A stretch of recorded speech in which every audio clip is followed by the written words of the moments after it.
28 ফেব্রুয়ারি বৃহস্পতিবার রাত 8টায় জাহিদ হোসেন আছি এডিটর স্পিকার। জানিয়ে দিচ্ছি শিরোনাম। ঢাকার 2 সিটিতে নিরুত্তাপ ভোট শেষে চলছে গণনা, বড় ব্যবধানে এগিয়ে আতিক।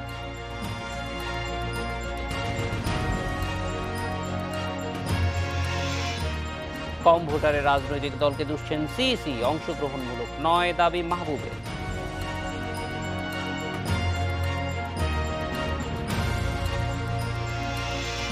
বিশিষ্ট সাংবাদিক শাহ আলমগীর আর নেই, প্রেস ক্লাবে জানাজা শেষে উত্তরায় দাফন।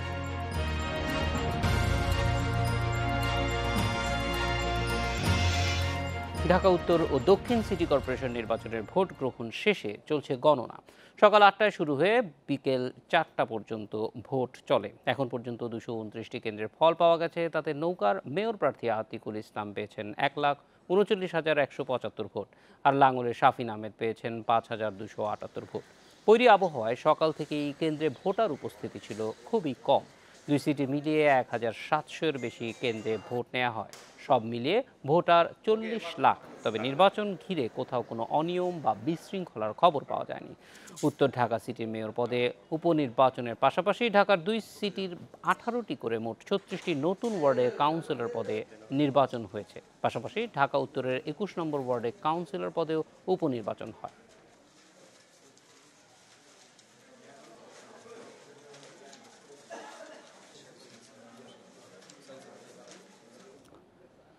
ঢাকায় সিটি নির্বাচনে ভোটার উপস্থিতি কমের পেছনে রাজনৈতিক দলের দায় দেখছেন প্রধান নির্বাচন কমিশনার KM নুরুল হুদা। অন্যদিকে নির্বাচন কমিশনার মাহবুব তালুকদার মনে করেন বিএনপি সহ কয়েকটি দল না আসায় নির্বাচন অংশগ্রহণমূলক হয়নি। এবার নির্বাচনে ভোটের হার 50% হতে পারে বলে মনে করছে নির্বাচন কমিশন।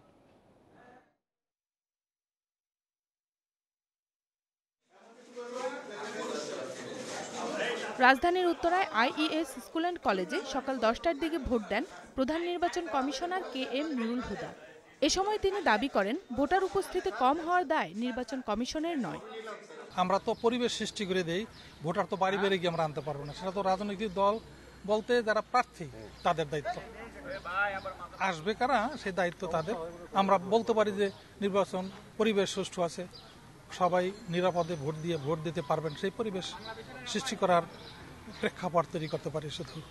ভোটারদের উপস্থিতি কম থাকার পেছনে নির্বাচন অংশগ্রহণমূলক না হওয়াকে দায়ী মনে করেছেন নির্বাচন কমিশনার মাহবুব তালুকদার। বিভিন্ন কেন্দ্রে পর্যবেক্ষণ শেষে দুপুরে তিনি সাংবাদিকদের বলেন, বিভিন্ন দল অংশগ্রহণ না করায় অংশগ্রহণমূলক নির্বাচন হয়নি। প্রধান বিরোধী দলগুলো এতে অংশগ্রহণ না করায় এটি অংশগ্রহণমূলক নির্বাচন নয়। নির্বাচন অংশগ্রহণমূলক না হলে তাতে ভোটারদের ভোট কেন্দ্রে যেতে উৎসাহ দেখা যায় না। তবে ঢাকায় সিটি নির্বাচন সহ অন্য স্থানীয় সরকারের নির্বাচনগুলো সুষ্ঠু ও শান্তিপূর্ণ হয়েছে বলেন নির্বাচন কমিশন সচিব। উপনির্বাচন এবং মেয়াদ আছে বছর খানেক এবং কোনো প্রতিদ্বন্দ্বী প্রার্থীও তেমন নেই। স্বাভাবিকভাবে ভোটারদের হয়তো আগ্রহ একটু কম থাকতে পারে। আমরা আশা করতেছি এটা প্রায় 50%-এর মতো ভোট কাস্টিং হতে পারে সব মিলিয়ে। উত্তর ঢাকায় 54 ওয়ার্ডে উপনির্বাচন এবং দক্ষিণ সিটিতে সম্প্রসারিত 18 ওয়ার্ডে কাউন্সিলর পদে এবারের ভোট হয়েছে। Farzana Akter, independent news, Dhaka. Dhaka city corporation নির্বাচন নিয়ে কথা বলতে আমাদের সঙ্গে আছেন আওয়ামী লীগ নেতা AK ফায়াজুল হক রাজু, সহকর্মী মাসুদুর রহমান এবং আলামিন হোসেনও যোগ দেখবেন নির্বাচনের সর্বশেষ তথ্য জানাতে। ফায়াজুল হক, আপনার কাছে একটু প্রথমে আসতে চাই যে এই নির্বাচনের জয় পরাজয়কে ছাপিয়ে যে বিষয়টি অনেক বেশি আলোচনায় আসছে সেটি হচ্ছে নির্বাচনে ভোটারদের উপস্থিতি অবশ্যই স্বাভাবিকভাবে আমরা দেখছি কম। এই ক্ষেত্রে প্রধান নির্বাচন কমিশনার অবশ্য বলটি রাজনৈতিক দলের দিকে ঠেলে দিয়েছেন। আপনার মতামত জানতে চাই। ধন্যবাদ আপনাকে এবং আপনার মাধ্যমে ইন্ডিপেন্ডেন্ট টিভির অগণিত দর্শকদেরকে শুভেচ্ছা এবং সালাম। আপনি জানেন যে আমাদের এই গণতান্ত্রিক রাজনীতির যে চর্চা তার ভিতরে অন্যতম একটি বিষয় হচ্ছে নির্বাচনী লড়াই, অর্থাৎ এটার একটি সাংবিধানিক বাধ্যবাধকতা আছে, কারণ সংবিধানের যে নিয়ম তার আওতায় কিন্তু নির্বাচনগুলো হয় এবং স্থানীয় যে সরকারের এটা নির্বাচন, জানেন যে সিটি কর্পোরেশন নির্বাচনগুলো সারা দেশে ইতিপূর্বে হয়েছে, এবারও হলো। তো এই নির্বাচনটি আদালতের একটি রায়ের জন্য স্থগিত ছিল কিছুদিন, পরে সেই সব সমস্যা সমাধান হওয়ার পরে আপনার এটা নির্বাচনটা আমরা হলো আজকে। তো আওয়ামী লীগ থেকে আপনারা জানেন যে বিশিষ্ট ব্যবসায়ী আপনার বিজিএমইএর এক সময়ের জনপ্রিয় নেতা আতিকুল ইসলাম সাহেবকে দেওয়া হয়েছে, এবং এনার বিপরীতে আমরা দেখেছি যে প্রধান যে রাজনৈতিক দল অর্থাৎ বিএনপি সহ বেশ কয়েকটি দল আপনার এইবারের ইলেকশনে আসেনি, বাট এটার বিপরীতে জাতীয় পার্টি এই মুহূর্তে লড়াইয়ে আছে। তো স্বাভাবিক কারণেই জাতীয় পার্টি দেশের মেইন স্ট্রিম পলিটিক্যাল পার্টি হলেও জনপ্রিয়তার দিক থেকে নিশ্চয়ই বিএনপির সঙ্গে তাদের যথেষ্ট পার্থক্য রয়েছে। এখন বিএনপি তার নিজস্ব চিন্তা চেতনার ভিত্তিতে কিন্তু এই নির্বাচনে আসেনি, এবং এটার ব্যাখ্যা তারাই দিতে পারবে। তো স্বাভাবিক কারণেই রাজনীতির যে প্রধান দুই শক্তি অর্থাৎ আওয়ামী লীগ এবং বিএনপি এর পাশাপাশি যদি তারা নির্বাচনে না আসে, তো স্বাভাবিক কারণে নির্বাচনটা জমজমাট হয় না এবং ভোটারদেরকেও আকৃষ্ট করতে পারে না। তারপরেও নির্বাচনী যেই প্রক্রিয়াটা সেটাকে অব্যাহত রাখতে লাগে, সাংবিধানিক যে প্রক্রিয়াটা সেটাকে অব্যাহত রাখতে লাগে, এটাই নিয়ম। এবং এই নিয়মে ফায়াজুল হক, আমরা যদি সর্বশেষ 30শে ডিসেম্বরের নির্বাচন দেখি, সেখানে কিন্তু যা ভোট পড়েছে তার প্রায় 70% বেশি ভোট নৌকায় পড়েছে। ফলে সেই ভোটাররা, নৌকার যারা ভোটার, তারা ভোট কেন্দ্রে এসেছেন কিনা, না তারাও খুব একটা আগ্রহ পাচ্ছিলেন না। আমি এই জন্য ব্যাপারটা এইভাবে বলতে চাই, ব্যাখ্যাটা যে সেইবার যে মেইন স্ট্রিম পলিটিক্যাল পার্টিসগুলো বাংলাদেশ অর্থাৎ বিএনপি সহ প্রধান রাজনৈতিক শক্তিগুলো কিন্তু নির্বাচনে অংশগ্রহণ করেছে 30শে ডিসেম্বরের যে নির্বাচন। এখন বিএনপি হেরেছে এবং যথেষ্ট বড় ল্যান্ডস্লাইড একটা ভিক্টরি হয়েছে আওয়ামী লীগের, সেটা একটা অন্য বিষয়, এবং কিন্তু সেই জন্য ভোটাররা ছিল মাঠে। অর্থাৎ নির্বাচনে একটি পরিবেশ আপনার টান উত্তেজনা ছিল দুই প্রধান রাজনৈতিক শক্তিগুলি অংশগ্রহণ করার জন্য।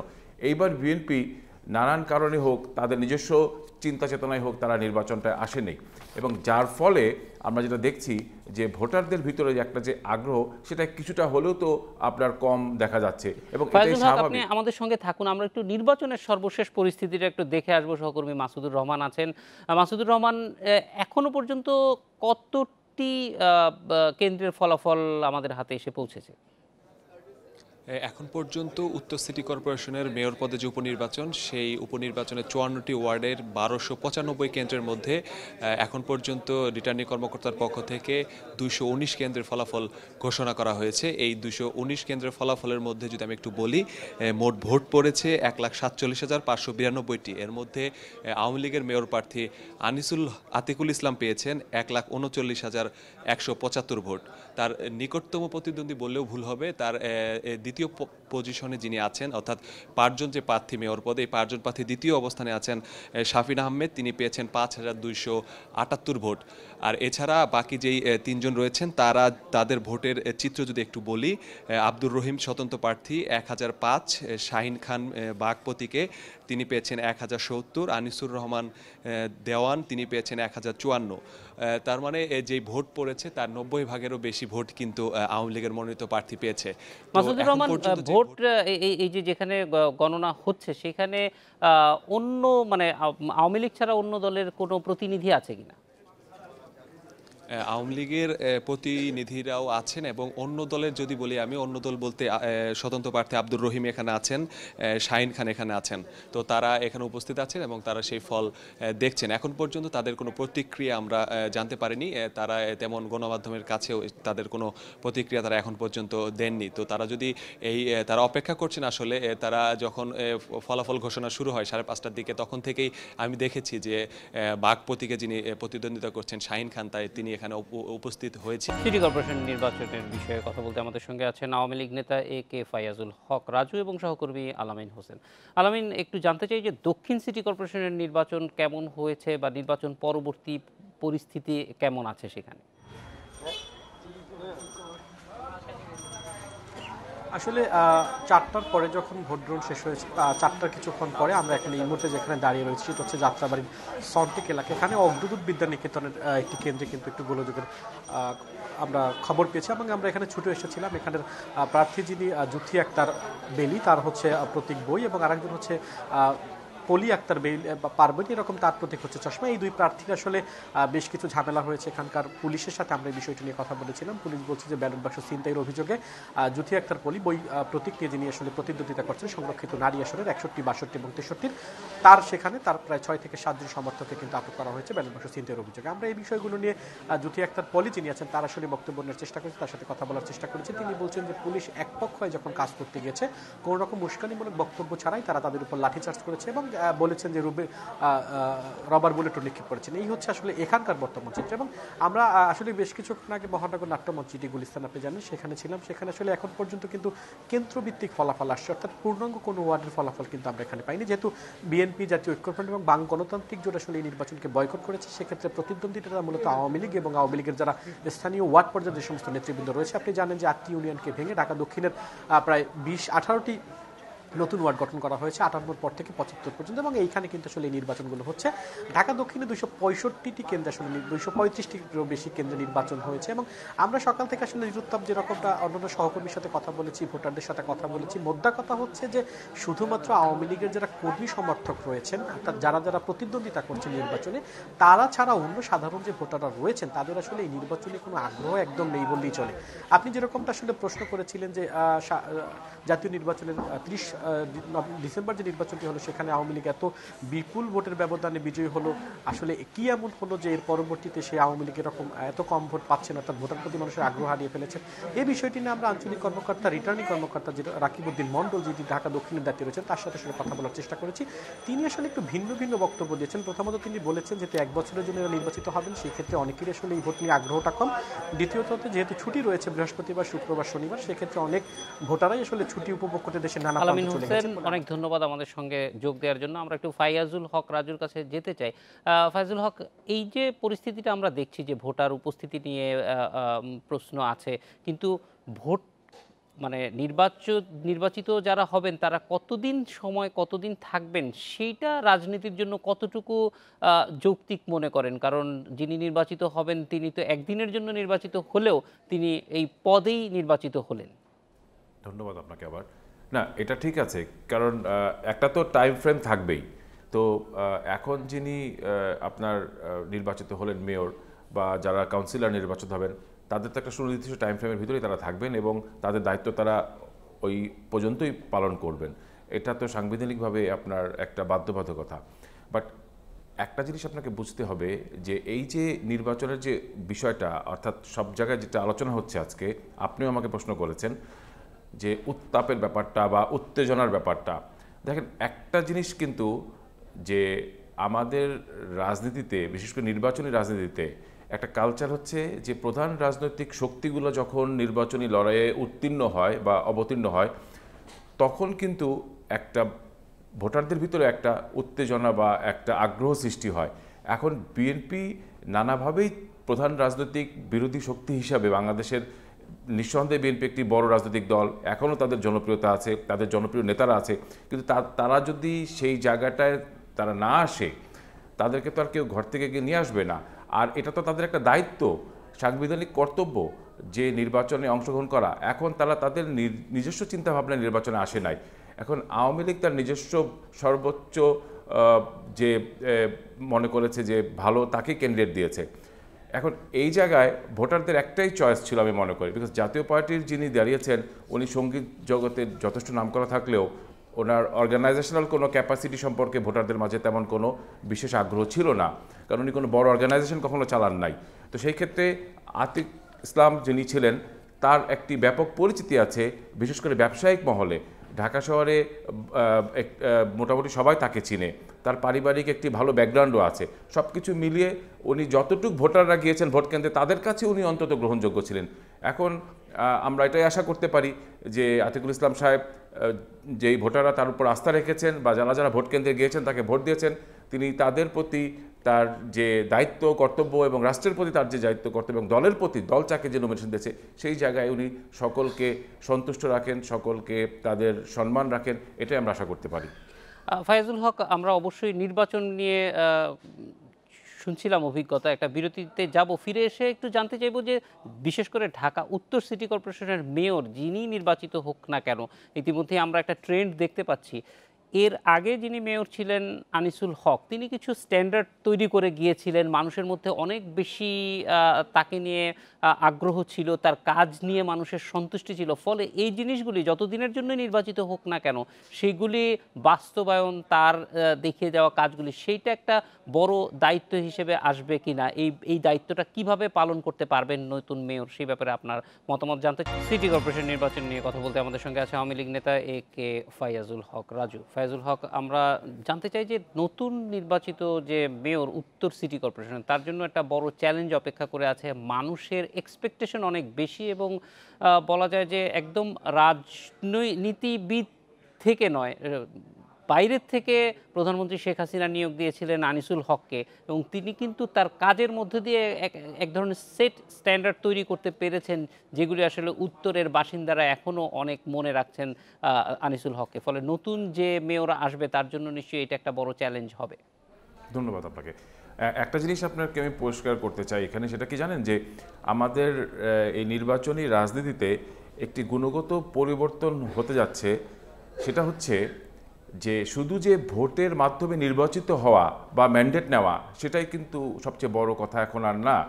এখন আপনাকে কাজের মাধ্যমে, অর্থাৎ ডেলিভারি করার মাধ্যমে জনগণের প্রত্যাশা, আপনাকে এক ধরনের প্রতিনিয়তই ম্যান্ডেট নিতে হচ্ছে। আনিসুল হক সাহেব প্রায়ত উনি ঠিক সেই কাজটি করতে পেরেছিলেন। ওনার যেরকম ক্যারিশমাটিক আপনার একটা ব্যাপার ছিল, পাশাপাশি শুধু ক্যারিশমাই না, উনি কিন্তু কথা এবং কাজের যে মিল বা সমন্বয়, সেটি সাধন করতে পেরেছিলেন। সেই একই জিনিস আমরা আশা করতে চাই সদ্য যিনি নির্বাচিত হতে যাচ্ছেন আমাদের আতিকুল ইসলাম সাহেব, তার কাছ থেকেও। তার কারণটা হচ্ছে যে ওই ব্যাকগ্রাউন্ড কিন্তু মোটামুটি প্রায় এক। আনিসুল হক সাহেবও জানেন যে বাংলাদেশের সর্বোচ্চ সংগঠন গার্মেন্টসদের শিল্পের যে পিজিএমই, তার সভাপতি ছিলেন, পরবর্তীতে উনি এফবিসিসির ছিলেন। আতিকুল ইসলাম সাহেবও কিন্তু এই সংগঠন থেকে এসেছেন।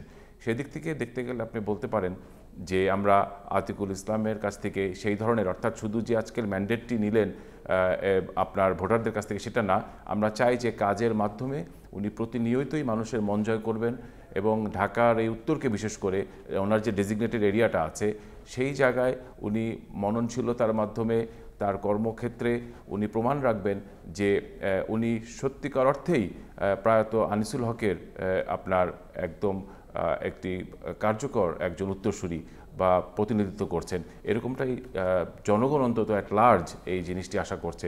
আজকে যারা ভোট দিতে গেছেন তারাও একই জিনিসটি আশা করছেন, যারা ভোট দিতে যাননি তারাও কিন্তু একই আপনার এক্সপেকটেশনটা আতিকুল হকের কাছ থেকে, আতিকুল ইসলাম সাহেবের কাছ থেকে। ফায়াজুল হক, নির্বাচনের পরবর্তীতে অবশ্যই কতগুলি বিষয়ে এগিয়ে আসবে ঢাকায়। আমরা জানি যে বিশেষ করে সড়কের শৃঙ্খলা এবং উন্নয়ন, একই সঙ্গে ঢাকায় অনেকগুলি কাজ চলছে, বড় বড় কাজ চলছে। ফলে এই সময়ে আসলে জনগণের প্রত্যাশা অনেক বেশি থাকবে। সেগুলি কিভাবে মেটানো সম্ভব হবে বা আপনাদের পরামর্শ কি থাকবে? ধন্যবাদ আপনাকে। আমার মনে হয় যে আমাদের যে নতুন মেয়র হতে চলেছেন আতিকুল ইসলাম সাহেব, উনি নিঃসন্দেহে একটি হোমওয়ার্ক করেই আগাচ্ছিলেন, এরকমটি আমরা জেনেছি। কারণ উনি কিন্তু বেশ কয়েকটি বক্তৃতায় বলেছেন যে প্রাক নির্বাচনী বক্তৃতায় যে ওনার ব্যাপক পরিকল্পনা আছে। এখন প্রায়ত আনিসুল হকের রেখে যাওয়া যে কর্মপরিকল্পনা ছিল, আপনারা জানেন যে একটি মোটামুটি একটি বড় ধরনের উনি কিন্তু কর্মযজ্ঞ হাতে নিয়েছিলেন, অনেকটা আনফিনিশড অবস্থায় উনি চলে গেছেন। সেটা একটি চ্যালেঞ্জ যে সেই কাজগুলোকে সামনে এনে তার সঙ্গে সমন্বয় করে, সকলের সঙ্গে সমন্বয় করে এই কাজগুলিকে করা। পাশাপাশি উনি নতুন যদি কোনো ইনোভেটিভ কিছু এখানে আপনার অ্যাড করতে পারেন, তাহলে পরে আমার মনে হয় যে সর্বসাধারণ যেই ধরনের এক্সপেকটেশন সেই নতুন মেয়রের কাছ থেকে, সেটি হয়তো আমরা পেতে পারি। আর আরেকটি জিনিস আপনাকে বলতে চাই যে সমস্ত রাজনৈতিক দলের সঙ্গেও আমার ব্যক্তিগত একটি ওপিনিয়ন যে ওনার উচিত হবে বসা, যারা নির্বাচনে এসেছে তারা, যারা প্রতিদ্বন্দ্বিতা করেছে আজকে তারা, এবং যারা প্রতিদ্বন্দ্বিতা করে নাই, সকলের প্রতি উদ্যত আহ্বানের মাধ্যমে, এবং বিশেষ করে নাগরিক সমাজ যারা জানেন যে সিটি কর্পোরেশনের বিষয়াদি নিয়ে যথেষ্ট প্রাজ্ঞ এবং ধারণা রাখেন, বোদ্ধা যারা আছেন, তাদের সঙ্গে কথা বলা এবং এর মাধ্যমে ব্যাপক সমন্বয়ের মাধ্যমে উনি কিন্তু আগামীতে আমাদের এই উত্তর সিটি কর্পোরেশনকে এগিয়ে নিয়ে যেতে পারেন, নতুন একটি ধারার সূচনা করতে পারেন। এবং সকলের সঙ্গে আলোচনা করলে যেটা হয় যে অনেক রকম মত এবং অনেক বিষয়াদি সামনে চলে আসে এবং সেইভাবে একটি আস্থা তৈরি হয় এবং এটাই কিন্তু গণতন্ত্রের রীতিনীতি এবং এটাই কিন্তু চর্চা। নির্বাচনে 10-15 জন মেয়র ক্যান্ডিডেট আসলো কিনা এটা কিন্তু বড় কথা না। অবশ্যই একে ফায়াজুল হক, আমার মনে হয় যে আপনি যেটি বলছিলেন যে সবাইকে নিয়ে এগিয়ে যেতে হবে, সেটি আমরাও চাই। আমাদের সঙ্গে যোগ দেওয়ার জন্য আপনাকে অনেক ধন্যবাদ। বিশিষ্ট সাংবাদিক ও প্রেস ইনস্টিটিউট অব বাংলাদেশ পিআইবির মহাপরিচালক শাহ আলমগীর মারা গেছেন। ঢাকা সম্মিলিত সামরিক হাসপাতালে চিকিৎসাধীন অবস্থায় সকালে তিনি মারা যান। এ নিয়ে কথা বলতে আমাদের সঙ্গে আছেন abnews24.com এর প্রধান সম্পাদক সুভাষ সিংহ রায়। সুভাষ সিংহ রায়, শাহ আলমগীর আসলে সাংবাদিকতার সব ক্ষেত্রে কাজ করেছেন। তিনি প্রিন্ট ইলেকট্রনিক মিডিয়াতে যেমন কাজ করেছেন, একইভাবে আমরা দেখেছি যে সাংবাদিকতা শিক্ষার ক্ষেত্রে তিনি কাজ করেছেন। সব মিলিয়ে একটু তার সম্পর্কে জানতে চাই আপনার কাছে যে সাংবাদিকতার বিষয়ে তার যে অবদানগুলো।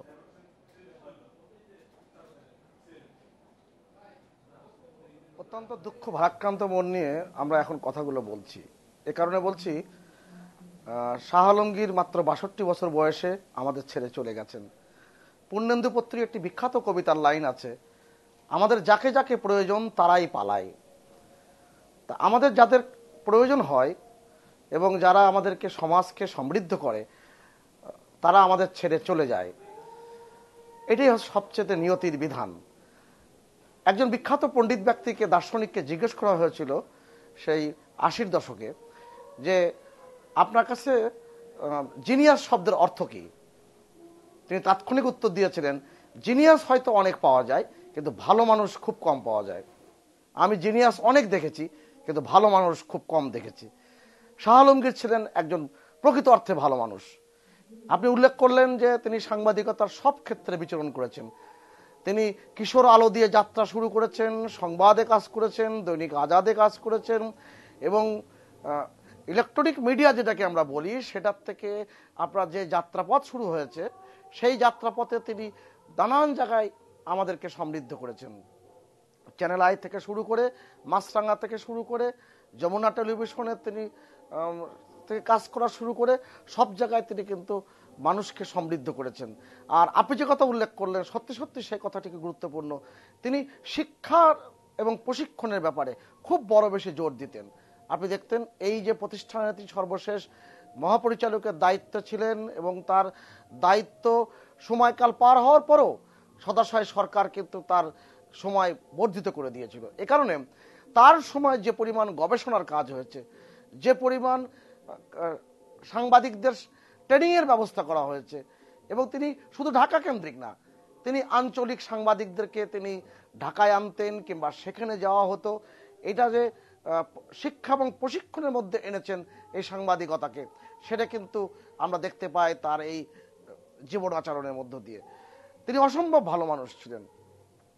আপনি প্রেস ক্লাব কেন্দ্রিক বলেন, সাংবাদিকতায় যারা ঘোরাফেরা করেন দেখবেন সবাই বলবে এক বাক্যে যে তিনি মানুষের সাথে খুব ভালো ব্যবহার করতেন এবং তার আচরণে কেউ কষ্ট পেয়েছে আমি এমন লোক খুঁজে পাইনি।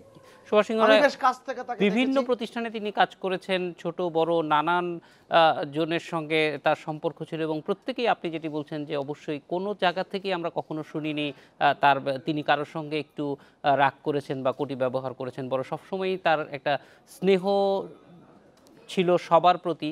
আর আরেকটা জিনিস একটু জানতে চাই যে শাহ আলমগীর কিন্তু তার এই কর্মের মধ্য দিয়ে একটা হচ্ছে সবসময় তিনি দায়িত্বশীল পদে ছিলেন, কিন্তু তারপরেও সাংবাদিকদের নেতৃত্ব যেটি একই সঙ্গে তিনি পালন করেছেন, যেটি খুব আমরা কম দেখি যে একই সঙ্গে প্রফেশনালি এক্সেলেন্সের দিকে যাওয়া, আবার একই সঙ্গে এই প্রফেশনে যারা আছে তাদের সুযোগ সুবিধা ঠিকঠাক মতো আদায়ের জন্য আন্দোলন করে যাওয়া, এই গুণটা কিন্তু আমাদের এখানে এখন একেবারেই কম।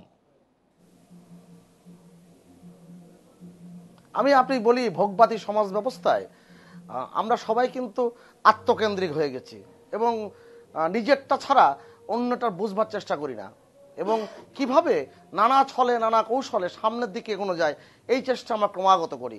একেবারেই ব্যতিক্রম ছিলেন শাহ আলমগীর। আপনি নিশ্চয়ই খুব ভালো করে জানেন এবং উল্লেখও করলেন যে তিনি কখনো কাউকে ছাড়িয়ে যাবার চেষ্টা করেননি, তিনি সকলকে নিয়ে চলবার চেষ্টা করেছেন। আমি মাননীয় প্রধানমন্ত্রীর সাথে 2010 সালে বিদেশ সফরে জেনেভাতে পাশাপাশি রুমে আমরা থাকার আমাদের বন্দোবস্ত হয়েছিল, কিন্তু তার রুমেই আমি সবসময় অধিকাংশ সময় থাকতাম, কারণ তার রুমেই গফফার চৌধুরী আসতেন, তার রুমে রাহাত খান আসতেন।